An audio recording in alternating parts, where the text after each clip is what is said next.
கட்டிக்கொள்ள துணி இல்லாமல், தலைக்கு எண்ணெய் இல்லாமல், காலுக்கு காலணி இல்லாமல், தன்னை தனக்கே அடையாளம் தெரியாத ஒரு நிலையில் வெட்கப்பட்டு உருவம் சிதைந்து செயலிழந்து சக்தியின்றி வாடிப் போகும்படி செய்து விடுவேன்.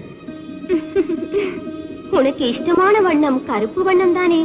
கருப்பு உடையணிந்து காலணி கூட அணியாமல், விரத காலத்தில் முடிதிருத்திக் கொள்ளாமல், மணிமாலை அணிந்து விரதமேற்று சுக சௌக்கியங்களை உதறிவிட்டு சுவாமி என்று அழைக்கப்படுவார். நீ சொன்ன கஷ்டங்களை எல்லாம் பக்தியோடு ஆனந்தமாக ஏற்று அனுபவிப்பார். சந்தோஷம்தானே? சுவாமி, மற்றுமொரு முக்கியமான விஷயம். என் பார்வைப்பட்டால் இணைந்து வாழும் தம்பதிகள் பிரிந்து விடுவார்கள். கடுமையான பிரம்மச்சரியத்தை விரதமாக கொண்டு சுவாமியே சரணம் ஐயப்பா என்று சரணகோஷம் செய்து காடு மேடுகளை கடந்து என் தரிசனத்துக்கு வருவார்கள். அம்மாதிரி பக்தர்களை நீ ஒரு கணம் கூட பிடிக்கவே கூடாது. சுக சௌக்கியங்களையே அளிக்க வேண்டும். இது என் கட்டளை. தர்மசாஸ்தாவின் அவதாரமான உன் கட்டளையை நான் சிறமேற்கொள். Download ShareChat.